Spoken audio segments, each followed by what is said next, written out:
उम्मीदों और वादों के रथ पर बैठकर मोदी ने 7 रेसकोर्स रोड का टिकट तो हासिल कर लिया है, लेकिन चुनौतियां उनके आगे मुंह बाए खड़ी हैं। मोदी ने अपने रैलियों में लोगों के सपनों के पर लगा दिए थे, लोगों को अपने लुभावने वादों के जरिए उम्मीदों के आसमान पर बिठा दिया है। अब मोदी की चुनौती उन अरमानों को पूरा करने की है। अगर देश को तरक्की की पटरी पर लाना है तो इन चुनौतियों से नए पीएम को निपटना ही होगा।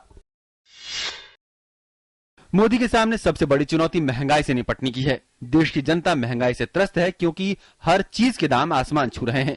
मानसून की औसत से कम रहने का अनुमान मौसम विभाग पहले ही दे चुका है।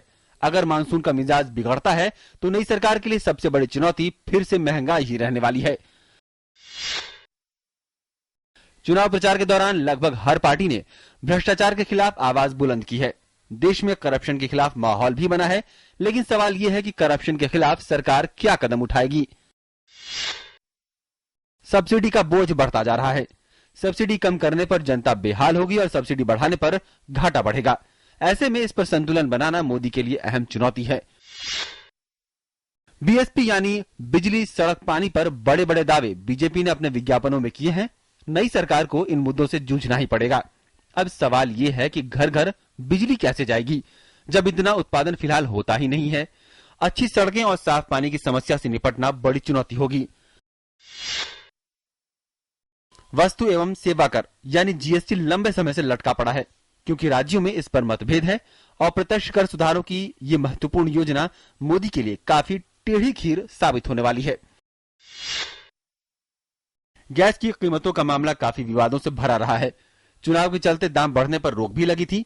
नई सरकार के सामने गैस की कीमत एक बड़ा सिरदर्द साबित हो सकती है। चुनावों में मोदी को नौजवानों के खूब वोट मिले हैं। नौकरी की समस्या नई पीढ़ी के लिए बड़ी चुनौती है। उनके सपनों को पूरा करना मोदी के लिए बड़ी चुनौती है। आतंकवाद, नक्सलवाद और उग्रवाद पर बीजेपी यूपीए पर नरम रुख का आरोप लगाती रही है। आतंकवाद और उग्रवाद की समस्या लगातार सर उठा रही है। इस पर काबू करना देश के लिए बड़ी चुनौती है। मोदी सरकार के सामने सबसे बड़ी दिक्कत सबको साथ लेकर चलने की होगी। मोदी की सबसे बड़ी दिक्कत राज्यसभा में आने वाली है, जहां बीजेपी अल्पमत में है और वो अकेले कोई बिल पास करा लेने की हालत में नहीं है। राम मंदिर, धारा 370 और समान नागरिक संहिता बीजेपी का कोर मुद्दा रहा है, लेकिन पार्टी की दलील रही है कि बहुमत के अभाव में वो इसे लागू नहीं कर पाती है। अब बीजेपी को खुद बहुमत मिला है। ऐसे में देखना यह होगा कि इस पर मोदी सरकार क्या रुख अपनाती है।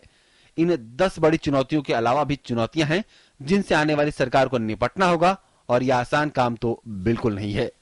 Bureau report, DD news.